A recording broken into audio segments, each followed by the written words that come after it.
The test is in 4 parts: Part 1, Part 2, Part 3, and Part 4. Now look at Part 1. Part 1. You are going to hear a conversation between an agent and a student. First, you have some time to look at questions 1 to 6.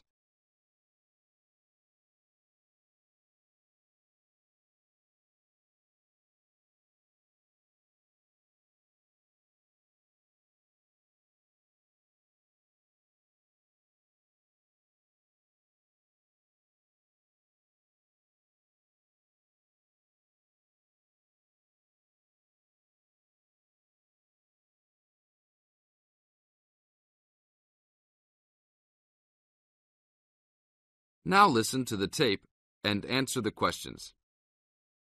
Good afternoon. Good afternoon. Do you rent apartments here? Yes, among other things. Are you looking to rent an apartment? Maybe, but I think I might actually be more interested in renting a house. Do you rent those as well? Yes, we do. Will you be renting alone? No, I have 2 friends that will live with me, but I'll be the primary renter. My friends don't have a source of income, which is kind of disappointing, but I do. I'm an artist, and I've already sold a number of paintings. I just moved to town to try to get more of my work shown. Oh, so you would like to be near the uptown area? That's where most of the galleries are, right? Yes, and there's a large area of homes only a couple of blocks away. Great. I don't have a car, so I prefer being within biking distance of the galleries. That would certainly be possible. Well, let me see.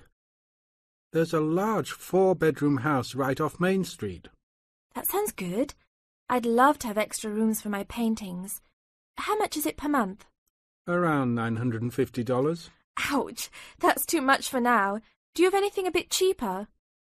I have a 3-bedroom that's for $650. That is definitely affordable, but I did want at least 1 extra room. Is there anything else with more rooms? Oh, here's another 5-bedroom that's vacant right now.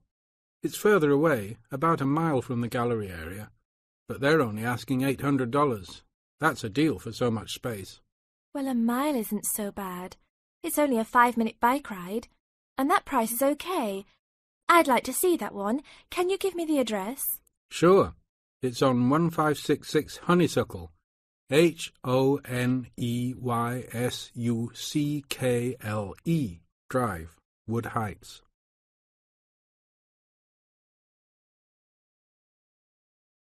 Now look at questions 7 to 10.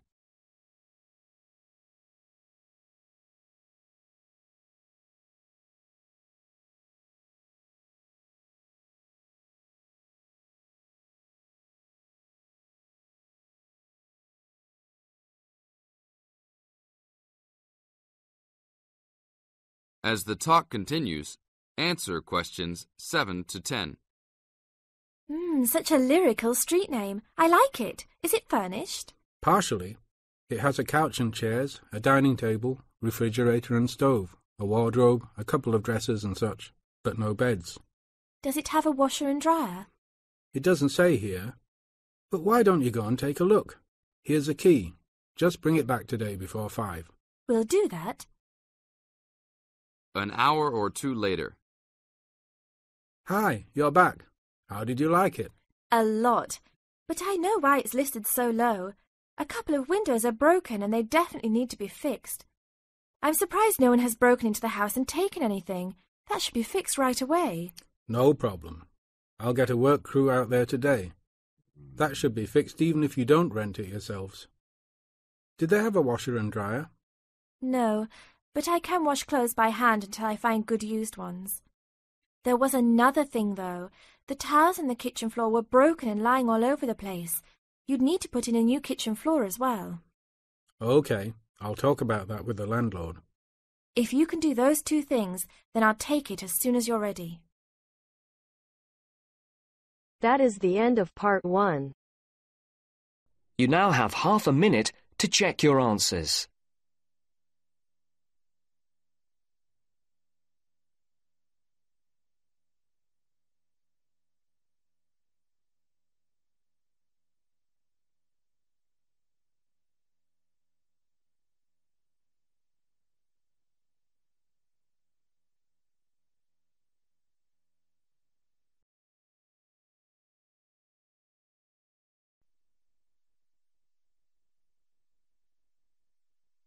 Now turns to Part 2. Part 2. You will hear a discussion between two psychology students and their tutor. First, look at questions 11 to 14.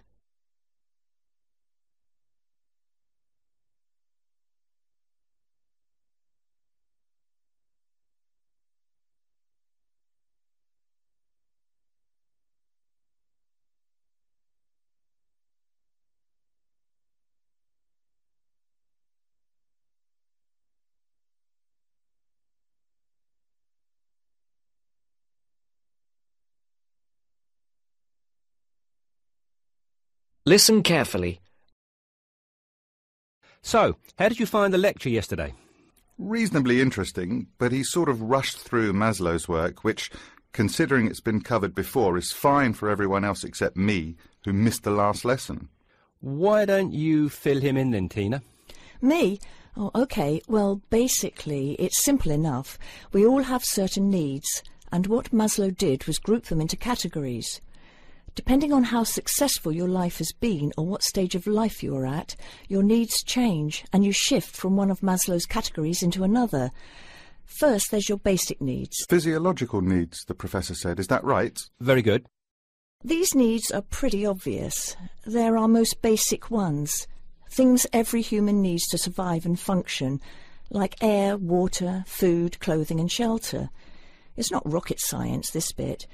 Maslow just points out that until we have satisfied those basic needs, our desires don't evolve into anything more complex and we don't seek any greater form of fulfillment. Isn't that a bit irrelevant today? Not really. Millions of people in the developing world are still fighting to fulfill these needs, fighting for their very lives every day. Good point. So anyway, Maslow represented what he called his hierarchy of needs on a pyramid, or in 2D, a triangle. With physiological being at the base, presumably. Yes, it's obvious, isn't it? What's at the other end of the spectrum, then? Well, to be at the pinnacle, you've got to have mastered the other levels of need. Then you are in the self-actualization zone. This is a place where you are very at one with yourself and looking to make the absolute most of your skills, talent and potential. You can only focus on maximising these, though, of course, if, as Maslow reminds us, you're fulfilled in every other sense. And what are these in-between levels, then? Well, after you've found food and water and shelter and so on, the next step is to fulfil your safety requirements. Safety does not just mean your physical safety, though. That's far too simplistic. It's also about your emotional safety, your job security and so on. And let me guess, after that it's the need for esteem. No, Maslow reasoned that after your physiological and safety needs are fulfilled, the next most urgent requirement is for friendship, intimacy, companionship and so on. You know, on an emotional level, building a family, having relationships, etc. Only then, after you have found a sense of belonging, does the need for esteem take precedence, he argues. Presumably that's the need to feel accepted and valued. Yes, but more on that later. Do you feel more comfortable now? Yes. Thank you both. Before the broadcast continues, look at questions 15 to 20.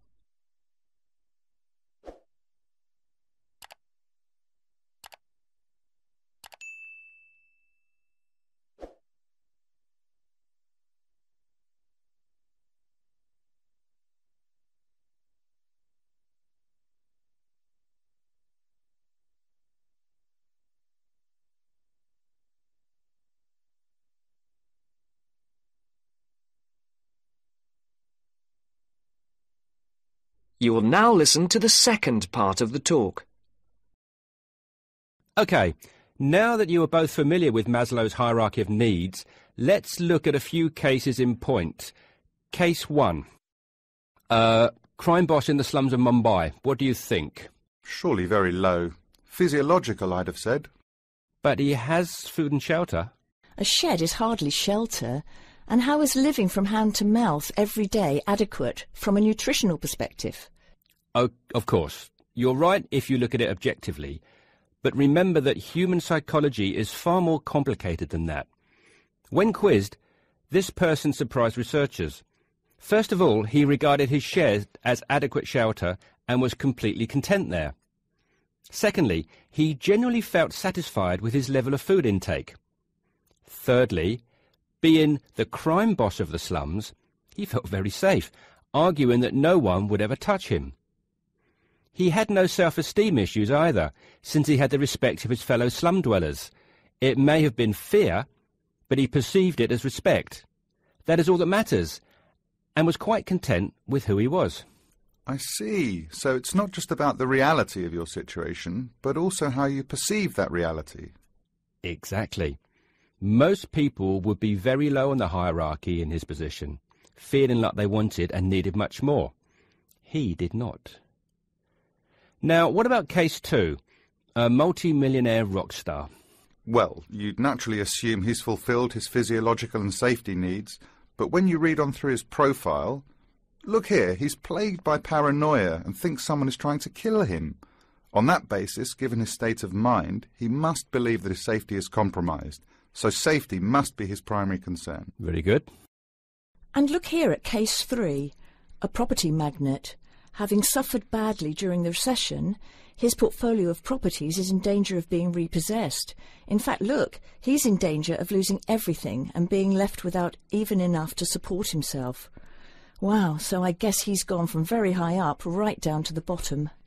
Exactly. Even his basic needs are no longer secure. An excellent example of how there can be movement both ways on the pyramid. Case 4, a housewife. She must have some esteem issues, surely. Read on. She is quite content and well respected and loved by her friends and family. What's more, being a housewife is all she ever wanted to do, and she has excelled at the task. Therefore, forget esteem. This lady has maximised her potential in her eyes. She's right at the top. And case 5? A very sad case. It is what it is. There are always innocent victims of war, and he was left with nothing, not even a home over his head. Every day is a struggle to survive. How sad. And last but not least, case 6, another rock star, though a different story. He says the only thing he craves is friendship. He has everything, but is awfully lonely. I think it's obvious where he is on Maslow's hierarchy. Indeed. That is the end of part 2. You now have half a minute to check your answers.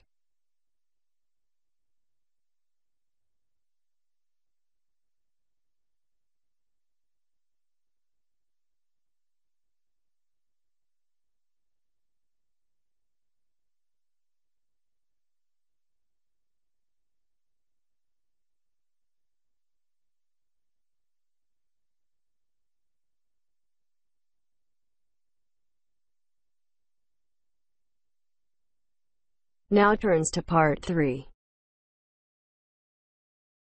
Part 3. You will soon hear an informative talk given by Michelle on how to keep out burglars and keep your home safe. First, you have some time to look at questions 21 to 26.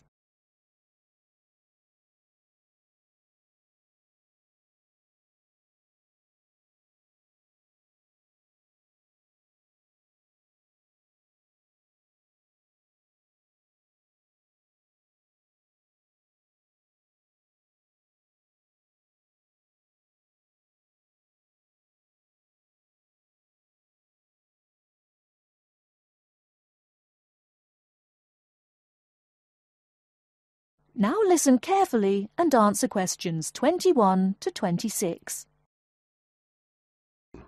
Keep 'em out. There's no fail-proof way to keep out a burglar, but every little bit of deterrence helps. Even if you can't afford a security system, you can take a few minutes to make your home a little safer. Some relatively simple steps will greatly decrease the odds of a break-in, which means you can enjoy a bit more peace of mind. And isn't that what home is all about? Think like a burglar. If you were one, how would you get into your home?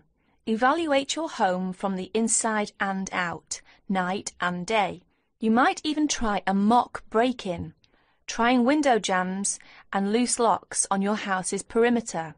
To keep out a burglar, the first thing to do is to secure the windows. Though windows are relatively easy to break, The loud noise of shattering glass will deter a thief if you're near other houses. Don't leave windows open during the night, whether you're at home or away. That's a common sense precaution, but a surprising number of people forget to do just that. Use a pick-proof locking device for your windows. Make sure the frames are solid. If you're beyond the earshot of your neighbours, they won't hear the glass breaking. Consider installing a plexiglass sheet for the more accessible windows. This will make entry through them more difficult. Your doors should also be secured. If you don't have a peephole, install one in the front door. If you have one, make sure that you and your family are in the habit of using it. Don't open the door to anyone you don't know, especially at night. If the peephole is out of reach of your children, keep a stepladder or stepping box by the door for them to use. If there's any glass within 2 feet of your front door lock, consider a locking device that would be out of reach if the glass is broken. Now, a few tips on how to protect your valuables. Don't leave your valuables, stereo, computer, jewellery, etc., where they can be seen from the window. If you don't want to hide everything from sight, consider blinds. Make a valuables inventory. Keep a record of your expensive and personally significant items, not just a listing, but a photographic or videotape record if possible. Store this inventory at another location. This is helpful for both the police and the insurance agency to identify the stolen goods. Use an engraving pen to mark these items with some kind of personal identifying information, such as your initials, in an inconspicuous place. This also helps record your possessions in case of any other mishap, such as fire or flood. Before you hear the rest of the talk, you have some time to look at questions 27 to 30.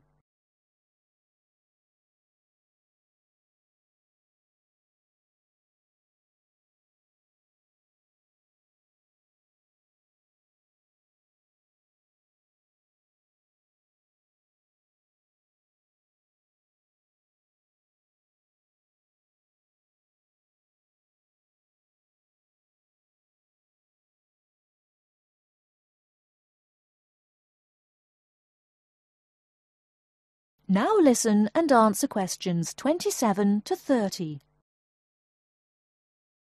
Don't stop your security awareness at the outside walls of your house. Your yard areas, if any, also deserve your attention. In general, don't leave anything around the yard that might help a burglar get into your house. Ladders, stackable boxes, or any garden tools should be put away, preferably in a locked cabinet. Install a light in your yard that is sensitive to movement. Place it high and out of reach. Trim hedges or bushes that are near doors or windows. These can be good hiding places. Don't place outdoor furniture tables nearby the house. These could become an easy stepladder to the roof. When you are on vacation, create the occupancy illusion. Maybe you laughed at your mother for leaving the lights on and the radio playing while she left for vacation, but she had the right idea. Those steps aren't quite enough, so try these strategies. Buy electronic timers that turn lights on and off at different times. Hook up a timer to your TV for a few hours each evening. Turn up the volume too. Not enough to annoy the neighbours, just enough that a lurker at the windowsill couldn't miss hearing it.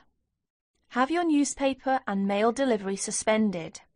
If you don't have time to do this, ask a neighbour to pick them up for you. Ask a neighbour to park in your driveway or parking place. Think about having someone house-sit your home. If it's a relative or friend, it may cost you no more than the contents of your refrigerator. You can also find professional house-sitters or house-sitting services that find someone to stay while you're away.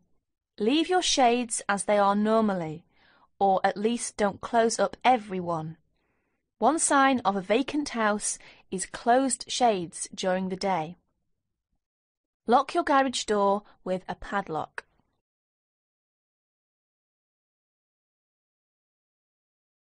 That is the end of part 3. You now have half a minute to check your answers.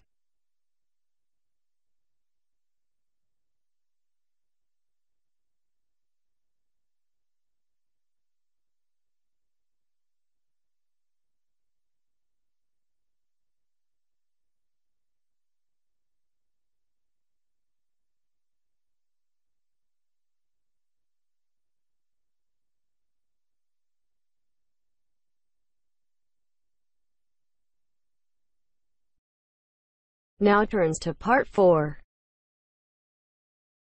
Part 4. First, you have some time to look at questions 31 to 40.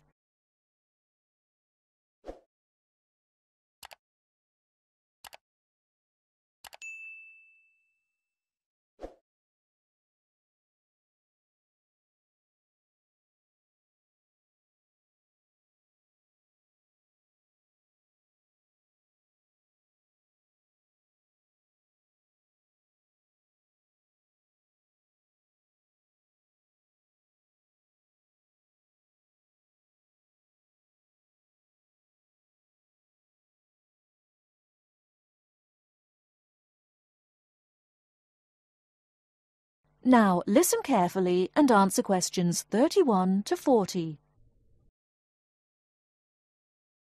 Today I'm going to talk about the city of Barcelona and its architecture. First, the city. Barcelona is a city of some 1.5 million people. It is a port situated on the northeast coast of Spain in the province of Catalonia. The people speak Catalan as their native language, but most are also fluent in Castilian Spanish, and some speak English too.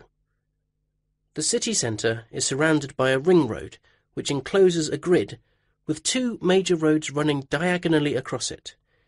These are the Avenidas Diagonal and Meridiana. Probably the most famous street in Barcelona is La Rambla, which connects the Plaça de Catalunya in the town centre to the statue of Columbus on the water's edge. All along the centre of this wide boulevard are stalls selling flowers and artistic works. Barcelona was founded by the Carthaginians from modern-day Tunisia in North Africa. It grew under the influence of the Roman Empire, later becoming the capital of Spain. Under strong government, it expanded its trade, exporting cloth to other Mediterranean ports, and establishing itself as a financial centre. It went into decline after 1400, and in 1640 it was the centre of the Catalan Revolution against King Philip IV of Spain. Now it is considered by many to be the cultural centre of Spain, and the Olympic Games were held there in 1992. Now to the architecture. Throughout the city there are many fine buildings, churches, cathedrals, markets and squares, which date back to the 13th century. One very fine square, which can be entered from La Rambla, is the Plaça Real, or Royal Square. This was built by Molina in the 19th century. 7 narrow passages lead into a large central area, which is surrounded by 2-storey buildings. Most of the ground floor is occupied by restaurants and bars, and it is traditionally a place of music and entertainment. It is impossible to talk about the architecture of Barcelona without mentioning Gaudí, who dominated the scene from the 1880s until his death in 1926. His style was unique, a decorative form of Art Nouveau, the style of the 1920s and 30s in Europe. It was based on organic natural forms, which often seem to defy the qualities of the materials they are made from. I will mention just 3 of his best-known works today. The first is Güell Palace. This was built for the Count of Güell, one of Gaudí's main supporters. The building features 2 arched gates, which lead into the stable area. Inside are 2 circular staircases, one for people and the other for horses. The ground floor is built of brick, but there is also much natural stone used in the construction. The roof is quite fantastic, with brightly coloured sculptures built around the chimneys and ventilation shafts. Another project commissioned by Guel is the park named after him. This was meant to be a garden city with 50 houses, but in fact only 2 were ever finished. The influence of nature is strong in the cave-like spaces and animal figures, and again, much use has been made of brilliantly coloured surfaces. But the greatest of Gaudi's works is still under construction, and it is not expected to be finished until 2041. He began work on this cathedral, known as La Sagrada Familia, Church of the Holy Family, in 1882, which means that it will have taken 159 years to complete. The finished building will have 18 towers, the highest being 170 metres high. The building will be 95 metres long by 60 metres wide, and it will hold 13,000 people, a truly impressive monument to Gaudi's great genius. And that's all we have time for today. Next week, we'll look at some of Gaudi's smaller projects and also his furniture designs. Please make sure that you complete your assignment on Le Corbusier by this coming Friday. That is the end of part 4. You now have half a minute to check your answers.